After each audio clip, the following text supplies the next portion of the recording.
Jadi kalau kita mau gali apa yang melekat pada Rasulullah supaya kenal Nabi, yang pertama diperkenalkan oleh Allah, kenali namanya dulu. Laqad kana lakum fi Rasulillahi, kita mulai dengan iswah dulu, namanya dulu. Jangan-jangan selama ini menyebut namanya, tapi kita tak kenal dengan sifatnya. Sifat apa yang melekat pada nama itu? Nah, sekarang kita keluarkan yang viral dulu dalam Al-Quran, dua nama, Muhammad dan Bapak Ibu sekalian, sekali lagi saya tidak bermaksud mengajari, tapi kalau kita buka sirah yang agak tinggi-tinggi ya, kalau Nurul Yakin masih ringkasan ya, tapi kalau kita ngaji ke Ibnu Ishaq sampai dengan ke atas, kita akan temukan ternyata di era jahiliyah, di zaman Nabi dilahirkan itu, nama Muhammad tidak populer, belum pernah ada sebelumnya. Saya ulang ya, nama Muhammad itu belum pernah ada sebelumnya di kalangan masyarakat jahiliyah, baik di suku Quraisy ataupun suku-suku yang lain. Usama banyak, Zaid banyak, Muhammad tidak ada. Kapan nama itu muncul dan bagaimana seorang Abdul Muttalib, kakek Nabi Sallallahu Alaihi Wasallam, memberikan nama khusus untuk cucunya, diberi nama dengan Muhammad di tahun-tahun sebelum kelahiran Rasulullah Sallallahu Alaihi Wasallam. Abdul Muttalib itu melakukan perjalanan karena orang-orang dulu itu punya kebiasaan untuk merantau dalam dagang. Kalau tidak ke Syam, sekarang ada 4 negara di Syam itu, wilayahnya 4 negara sekarang, Lebanon, Yordania, Syria, dan Palestina yang lagi kita banyakin doanya tuh. Atau ke Yaman. Nanti kebiasaan ini diabadikan di Quran surah Quraisy, di ilafi Quraisy, ilafihim rihlatash syita'i was syita wasa, itu kemana jalannya? Kalau bukan ke Yaman, ke Syam. Saat jalan ke Syam itu, beliau ditemani oleh 3 sahabatnya. Satu namanya Sulaiman bin Mu'adhi, yang kedua namanya Hulailah bin Hajij, dan yang ketiga namanya Himran. Sulaiman, Hulailah, Himran, dan Abdul Muttalib. Begitu sampai kemudian sampai di Syam, bertemulah dengan seorang pendeta Nasrani, bertanya ke 4 orang ini, kalian dari mana? Kata Abdul Muttalib pada saat itu mengatakan, karena juru bicaranya, kami dari Mekah, di Jazirah Arab. Dijelaskan tepatnya. Maka komentar pendeta itu mengatakan, pendeta Nasrani, nanti akan datang Nabi terakhir dan lahirnya dari tempat wilayah Anda. Akan datang Nabi terakhir, lahirnya dari tempat wilayah Anda. Perhatikan, namanya Muhammad. Namanya siapa? Muhammad. Saya kasih jalur nasab dulu ya, nasab dengan sanad ilmunya nih ya. Dan saya pernah mencari dan pernah punya dulu namanya Injil Barnabas, itu jelas tertulis Muhammad di dalam. Ternyata nama Muhammad ini, Bapak Ibu sekalian, itu sudah diviralkan oleh Allah di kalangan seluruh nabi yang pernah bertugas di bumi. Bahkan Allah mengambil perjanjian dengan semua nabi sebelum tugasnya dimulai, agar mereka mengimani Muhammad Sallallahu Alaihi Wasallam dan menolong dakwah beliau kalau beliau diutus sesuai dengan eranya. Jadi kalau tiba-tiba muncul di era Nabi itu, perjanjiannya Nabi itu mesti ikut mengimani Muhammad Sallallahu Alaihi Wasallam dan membantu dakwahnya. Itu nanti bisa dilihat di Quran surah ketiga Ali Imran di ayat 81. Kita pakai Quran sama hadis saja nih. Lihat ayatnya.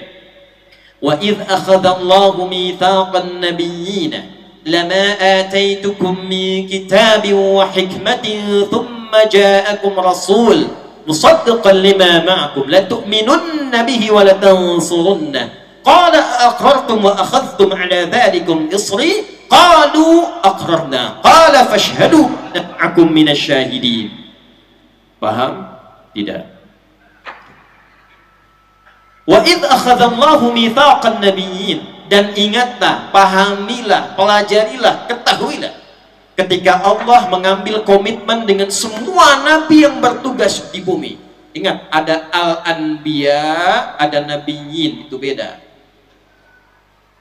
Kalau al-anbiya itu beberapa nabi, tapi tidak semua nabi.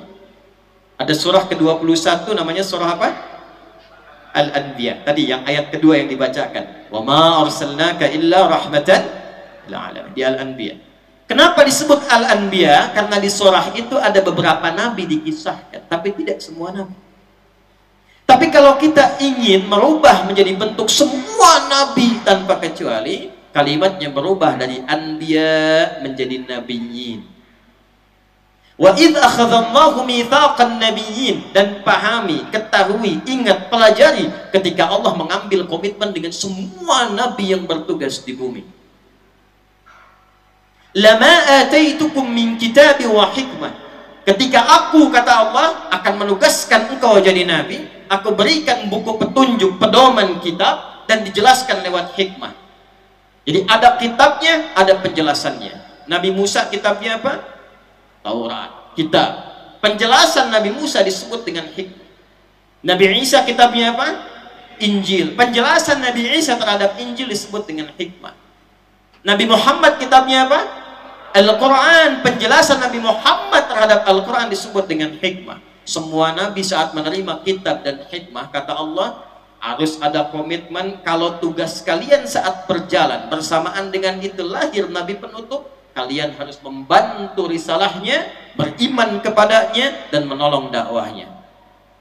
Kata Allah, apakah kalian semua komitmen? Mereka berkata, kami komitmen ya Allah. Qala fashhadu wa ana ma'akum minasyahidin. Bersyahadatlah kalian karena aku menyaksikannya. Jadi nama Muhammad SAW itu bukan nama yang diberikan oleh manusia. Ingat itu. Mungkin baru tahu kita malam hari ini. Itu bukan nama yang diberikan oleh manusia. Karena itulah semua nabi sudah tahu itu diviralkan di setiap masanya. Bahkan khusus Nabi Ibrahim dan Nabi Ismail alaihi wassalam. Ibrahim itu gelarnya Khalilullah, yang paling dekat dengan Allah. Paling dekat dengan Allah. Dan Abul Anbiya, bapaknya para nabi, karena semua ke bawah keluarganya itu nabi. Dari semua jalur. Sayyidah Sarah melahirkan nanti Ishak, Ishak turun Yakub, Yakub turun Yusuf, terus sampai ke Isa alaihi salam.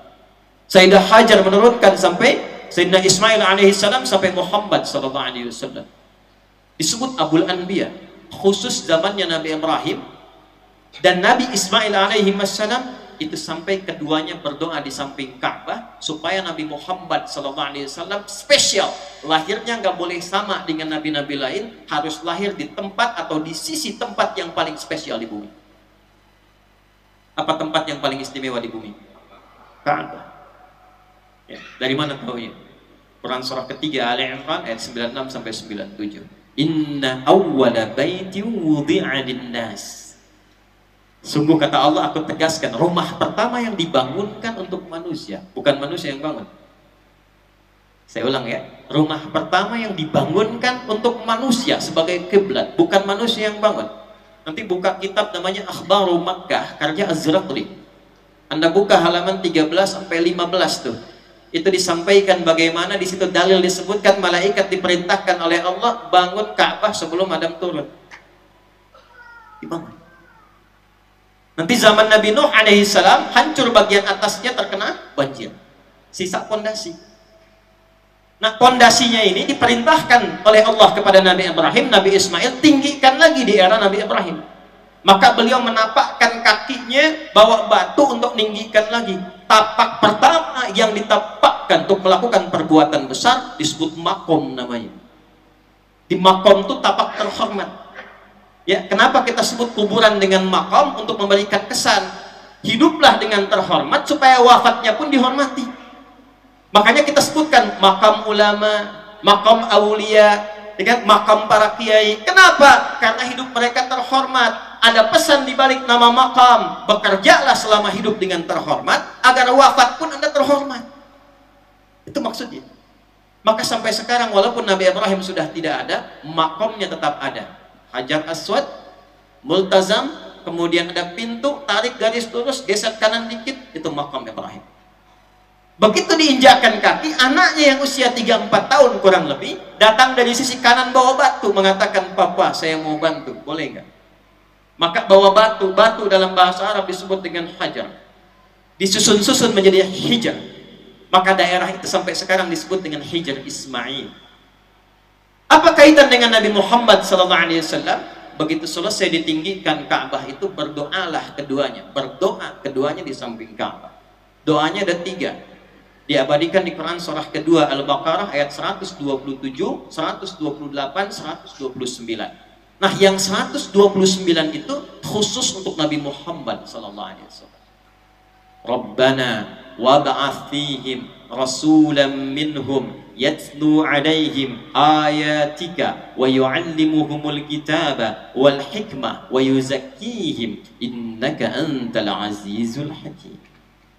Ya Allah, mohon nanti Rasul yang diutus yang terakhir, yang mulia, yang istimewa itu, mohon lahirkanlah ya Allah di tempat yang termulia, di sisi Ka'bah ini, di kalangan penduduk yang akan hidup di sekitaran Ka'bah ini. Sekarang silahkan riset dan cek, Nabi mana yang pernah tugas di muka bumi yang lahirnya dekat Ka'bah? Gak ada, kecuali Nabi Muhammad SAW.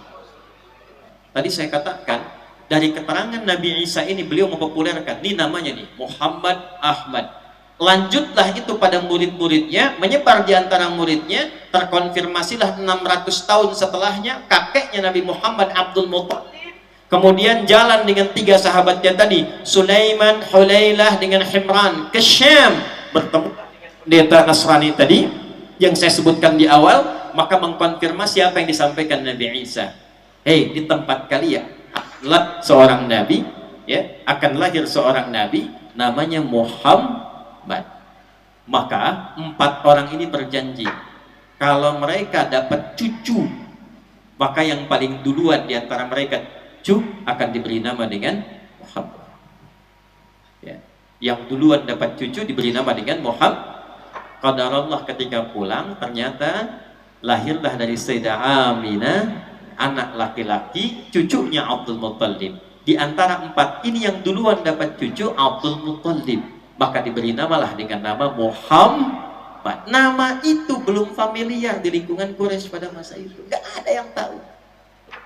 Jadi nama Muhammad itu pemberian Allah. Jelas?